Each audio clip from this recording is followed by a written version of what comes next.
au-delà de droit de l'enfant, droit de la femme, mais dañuy créer de nouveaux droits, les nouveaux droits pour ñan peut-être pour ñi nga xamante ni à la base l'islam mosul leen reconnaître ci lan ba yonente yàlla Lóot ak njabootam sunu borom tukkaloon na àdduna si ñoom ci yu mel noonu tey bu ñu demee ba toll fii ak kuréel gi ngeen yor tey lan ngeen bëgg sénégalais yi comprendre ci xeex bi nga xamante ni moom ngeen di xeex. waaw sëñ Aliou dafa am loo xamante ne ni yàlla daf ñu koo gaaral il y a plus de 1400 ans. muy waxtaan bu xew ci digganteem ak seytaan. moo seytaane newoon ko wala udillannahum fala yughayyirunna xalqallah. dinaa leen réeral ba dinañ soppi bindub yàlla. ci soppi bindub yàlla boobu ci la doomu aadama di fekk saa yu yàlla rëddee. ne nii la mu bëgg laneen lu bokkut ak li yàlla rëdd. dem na ci ba boo demee ba lépp loolu ak sa xel may yegg nga ci da ngay xalaat lu bees loo xam ne xëy na sa xel mayeegu la ko woon waaye da nga ne lii su ma ko defee dinaa gën a jéggi frontière. loolu moo ñu indi ci lii Mami Ndew wax sànq mooy ay doomu aadama yoo xam ne dañoo yeewu ne ni yàlla tëralee àddina neexu leen il faut un nouvel ordre mondial différent de l'ordre divin. ci démarche boobu ci lañu créer li ñuy tudde léegi ay droits humains. lañ koy tudde ñoom ay droits humains dañ doon wax ne droit de l'homme ne droit de la femme mais ñu jékki-jékki dindi homme dindi femme parce que c'est des ça renvoie à un sexe. ñu ne léegi le droit humain doomu aadama rek droit humain boobu nag lu ne dina ci dugg. moo ñu indi ba ci les droits allant vers les orientations sexuelles. muy ñun ndey askan wi li ñu gën a bëgg sénégalais yi bàyyi ci xel. mooy nax bi ñuy nax ci wàllu genre. soxna Ndey wax na ko ci njëlbeeni wax. dañoo togg droit de l'homme togg droit de la femme. ci yenn jamono ñu jàppoon ne képp koo xamante ne yow reconnaître sa bopp femme reconnaître sa bopp homme dangaa feebar. loolu la OMS waxoon. mais comme àddina moom saa su nekk koom-koom day xaw a orienté nit ñi. ci lim bëgg moom. ñi nga xam ne dañoo yor alal ba nga xam ne bépp vice boo xamante ne am nañ ko dund nañ ko. ci ñoom la ngóor jigéen njëkk a feeñ. ñu am nag puissance de lobbyisme. ñu dem ci instance internationale ni léegi dañoo war a dugal la notion de droits humains parce que doomu aadama kenn waratu koo tënk ci ne ko yow góor nga wala jigéen nga dañ ko war a bàyyi mu am sañ-sañu tànn ndax moom góor la wala jigéen la. ñu daal di génne l'homosexualité ci maladie yi. daal di commencer wax droits humains daal di commencer tudd li ñuy tuddee les couches vulnérables. donc au début dañu jàppoon ne homosexualité feebar la loolu la OMS waxoon. ñu génnee ko ci feebar yi. génne ko ci feebar yi def ko une orientation sexuelle. léegi ñu ñëw fii Sénégal comme ñun ñooy les champions du monde en ratification de convention. gaaw nañ ci lool de.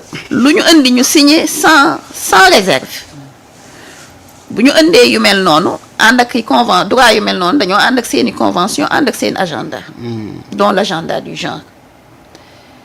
ñu ne léegi bépp bànqaas bu am ci réew mi genre dafa war a am bureau moo xam muy les écoles moo xam muy les universités bépp domaine rek boo xamante ni ci mi ngi nekk sous la coupole de l'État genre dafa war a am bànqaas mais ñu tànn ministère bu sensible muy ministère bi nga xam ne mooy toppatoo wàllu famille ñu ñëw di indi dénomination genre ci ministère boobu ne mooy ministère central bi nga xam ne mooy porter agenda bi léegi nag di am ay démultiplication dans tous les démembrements de l'État. te historique gu genre ni ñu jógee ci statu doomu aadama ba indi genre. Mami Ndew jaar na ci léegi.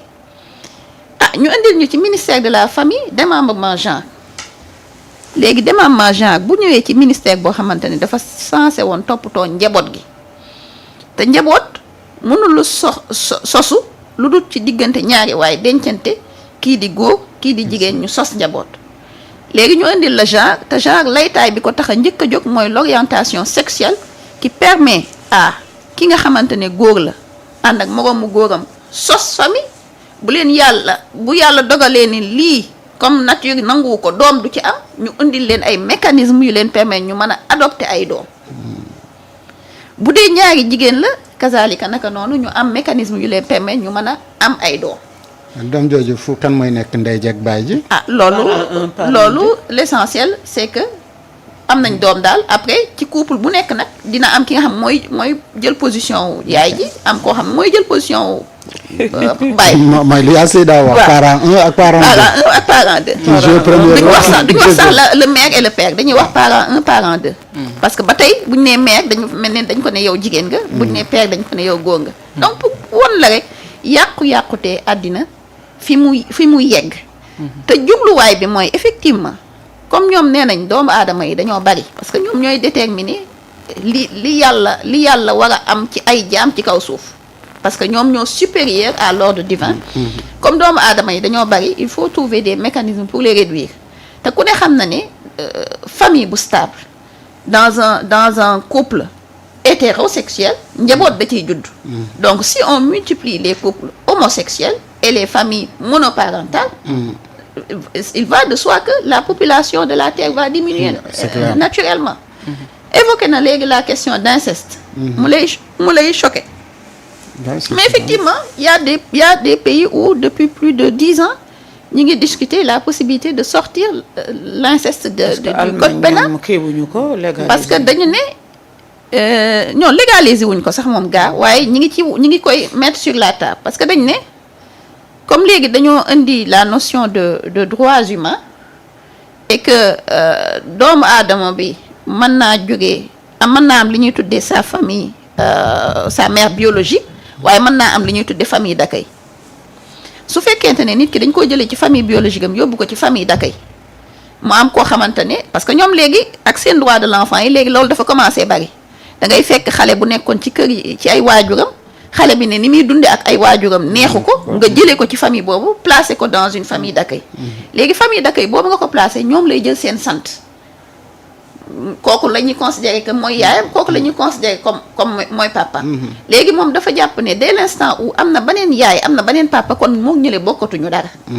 kon moom bu toogee ba bëgg sëram ba nga xamante ne biologiquement ñoo bokkoon ndey ak baay loi permettre na war na ko mën a permettre ñu sëy ñoom ñaar parce que bokkatuñu ndey ak baay vu que mi ngi ci famille d'accueil histoire bi foofu la commencé.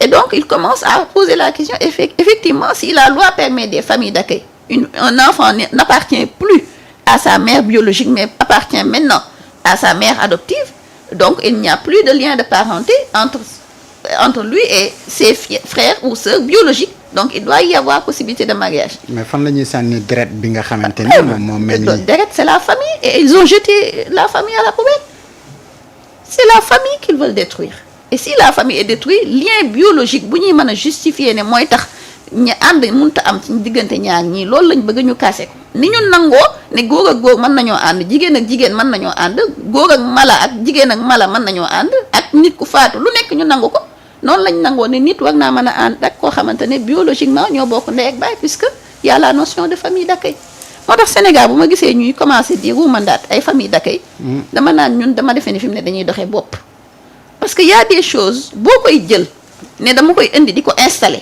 nga ne soi-disant parce que dafa am ay nit ñoo xam ne dañ leen di buntu xataal dans leur cercle familial naa leen yóbbu dans des centres d'accueil pour pouvoir les placer dans des familles d'accueil yow da ngaa xamul li ngay wax l'objectif c'est de mettre fin à la famille de diminuer la population mondiale te mécanisme genre bi l'agenda du genre bi mooy le socle le plus lourd bi nga xam ne moom la ñuy basé wu pour pouvoir atteindre cet objectif.